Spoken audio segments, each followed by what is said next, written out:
Hermanos, ¿cómo están? En esta ocasión quiero meditar un tema muy importante que he visto conveniente compartir con ustedes, que es sobre el pecado en nuestras vidas y el arrepentimiento verdadero.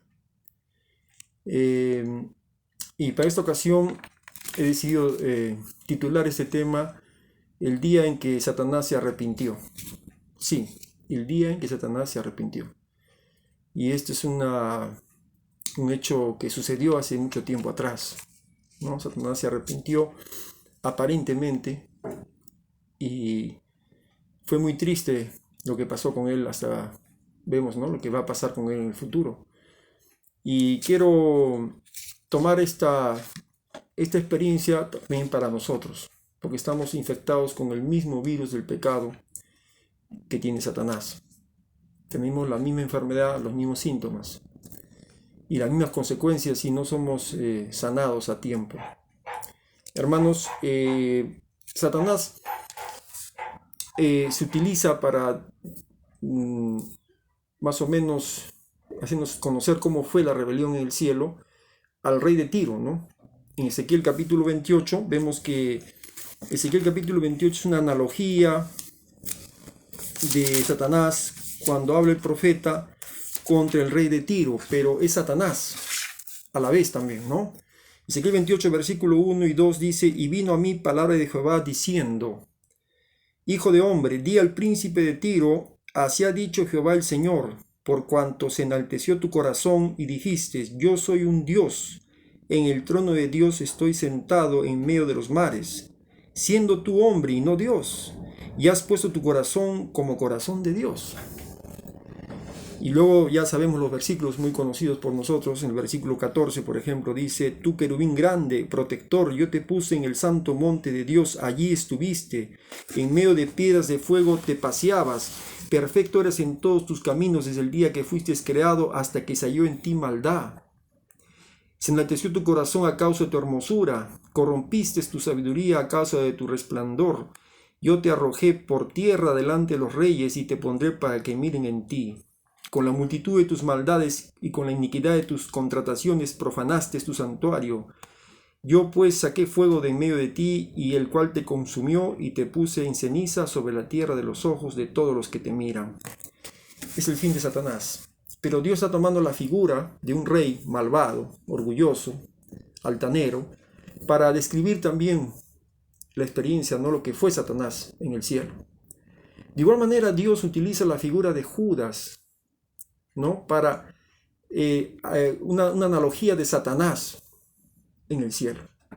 Y vamos a verlo eso en el libro de San Juan capítulo 6. San Juan capítulo 6, vamos a buscar versículo 70 y 71.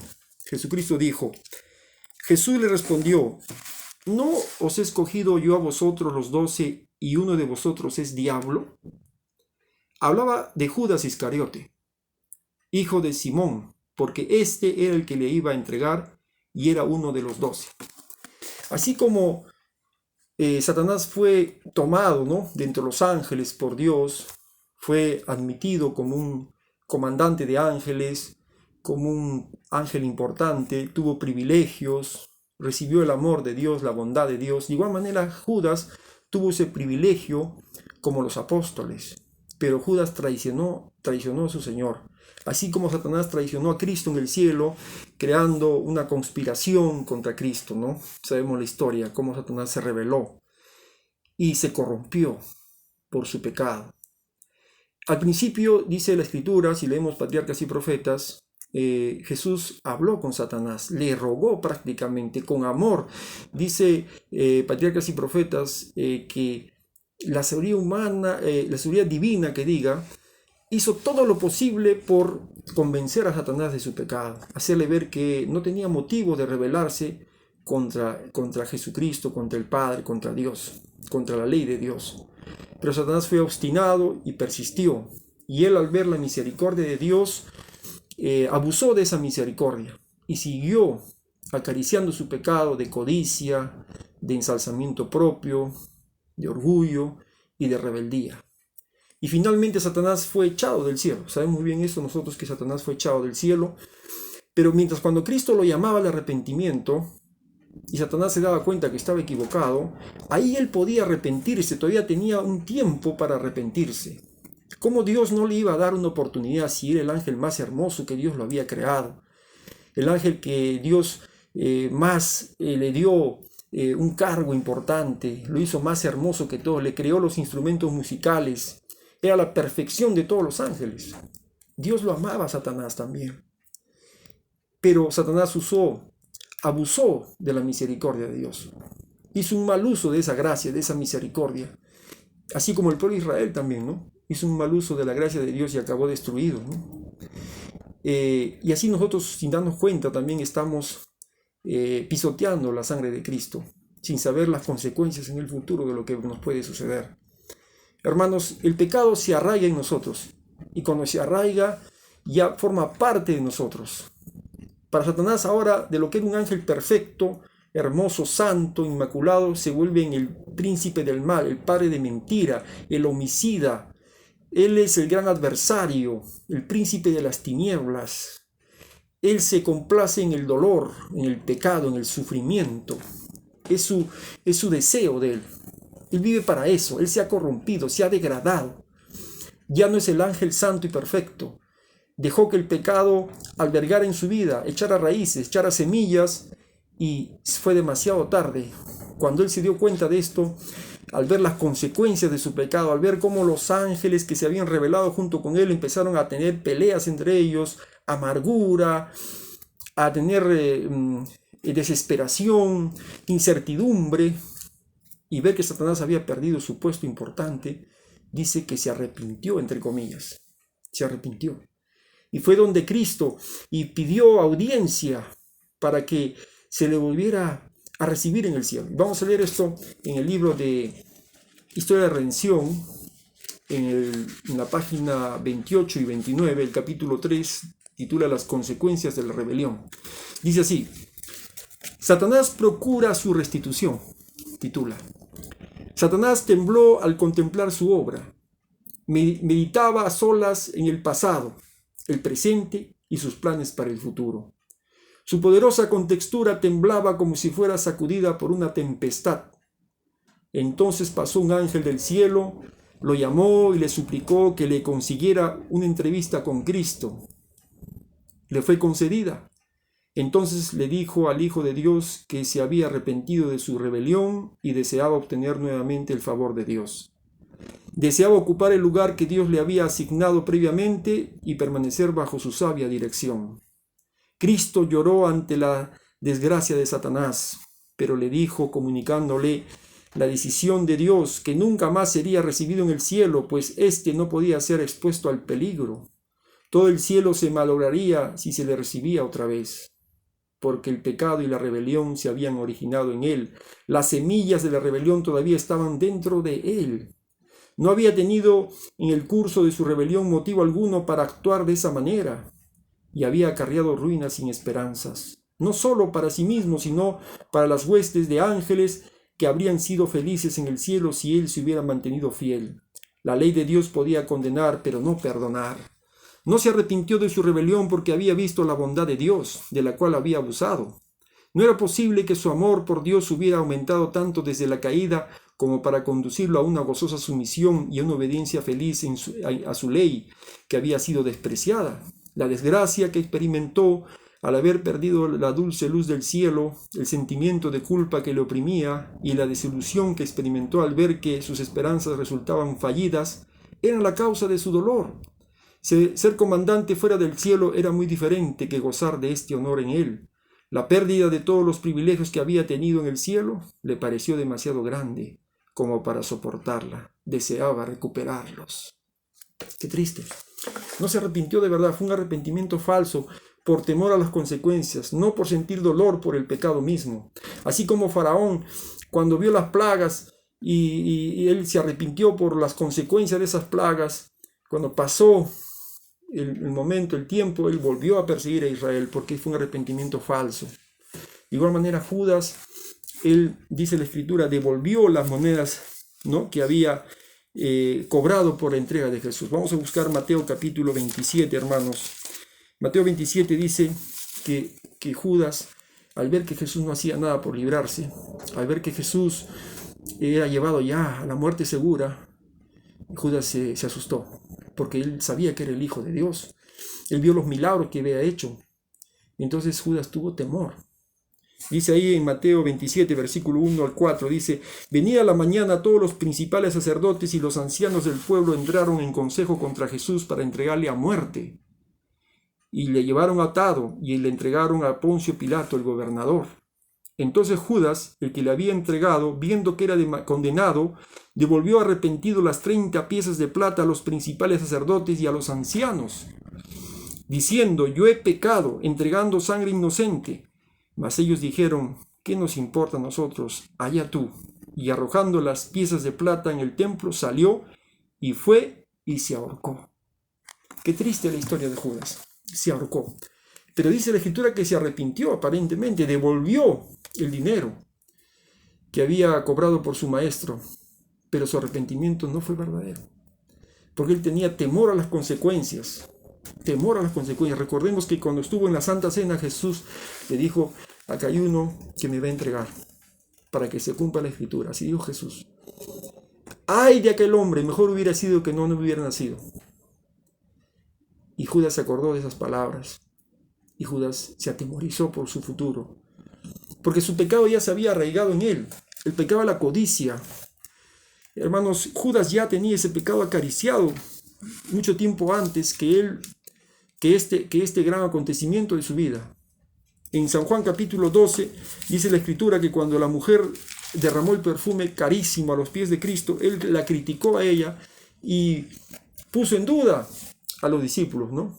Lo que estaba haciendo Jesús, lo que estaba permitiendo Jesús. Dice ahí en San Juan capítulo 12, versículo 3 hasta el 6, dice: entonces María tomó una libra de perfume de nardo puro de mucho precio y ungió los pies de Jesús y los ungió con sus cabellos, y la casa se llenó del olor del perfume.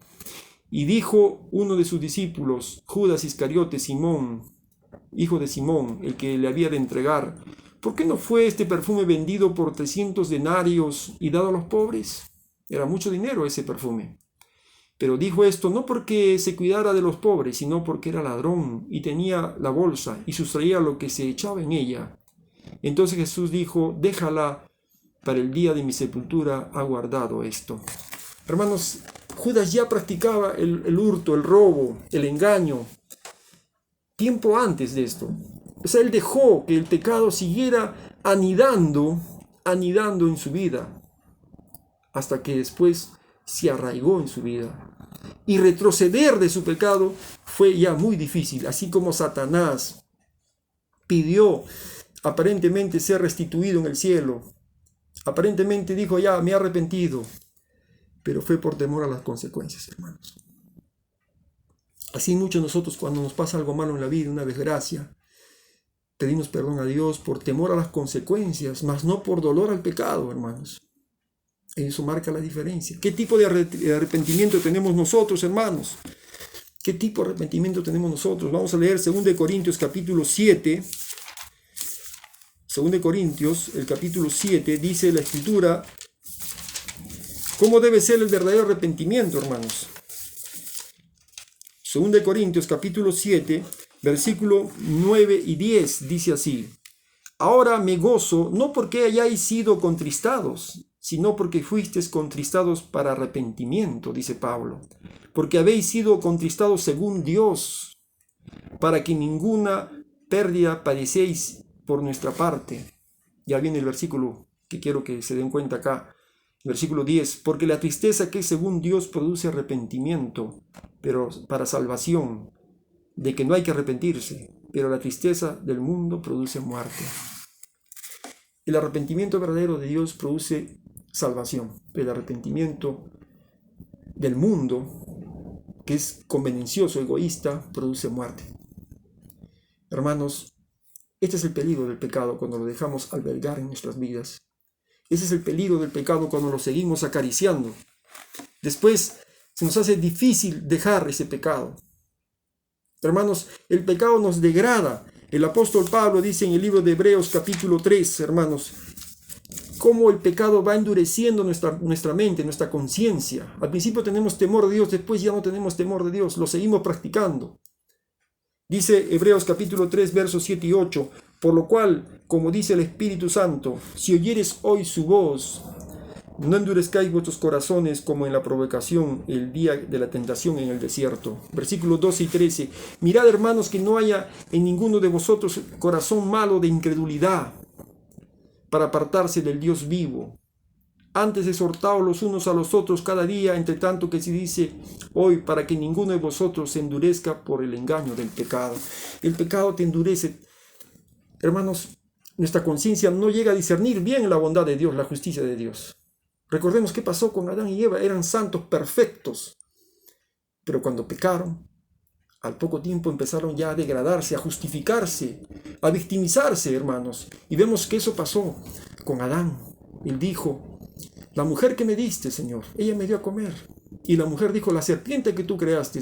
El hombre, cuando peca, cuando el ser humano se entrega al pecado, comienza a victimizarse. Más bien lo pone a Dios como un severo castigador injusto, cuando Dios es amor. Hermanos, el pecado es algo que tenemos que abandonar ya. Cuando Jesús vio a la mujer en adulterio, le dijo: mira, ni yo te condeno, vete y no peques más. Desde ahora lucha contra el pecado, aférrate a Dios, ora a Dios, pídele arrepentimiento verdadero, no según el mundo, sino según Dios, que te dé el verdadero arrepentimiento. Y el verdadero arrepentimiento hace que tú ya no vuelvas a pecar. Ese es el verdadero arrepentimiento, el que tú vences el pecado, el que tú sales victorioso con la ayuda del Espíritu Santo, con la ayuda de Dios. Hermanos, San Juan capítulo 17, versículo 12, dijo Jesús en su oración final por sus discípulos. San Juan 17, verso 12, dice: por cuanto estaba yo con ellos en el mundo, yo los guardaba en tu nombre. A los que me disteis yo los guardé. Ninguno de ellos se perdió, sino el hijo de perdición, para que la escritura se cumpliese. Qué triste fue, hermanos, que Judas se perdió. Y muchos de nosotros nos perderemos como Judas y como Satanás, teniendo un arrepentimiento falso. Hermanos, ahora es el momento de cambiar. No podemos jugar con el pecado. La Biblia dice: Dios no puede ser burlado. Todo lo que el hombre sembrare, eso también segará. Hermanos, nadie puede salir ileso del pecado. Nadie. El pecado siempre dañará nuestras vidas. Aparentemente quizás no hay algo inmediato, pero tarde o temprano dará su fruto. Y habrá un amargo fruto en nuestras vidas, hermanos. Que el Señor nos ayude a poder arrepentirnos de verdad, a darnos el arrepentimiento genuino. Vayamos a Él tal como estamos, hermanos, para que Él nos dé ese don del arrepentimiento. No, el enfermo no debe esperar curarse para ir al médico. Tiene que ir tal como está. Y el Señor te pide: ven a mí. Venid a mí y estemos a cuenta, dice. Si vuestros pecados fueran rojos como la grana, serán emblanquecidos. Dios nos bendiga, hermanos. Amén.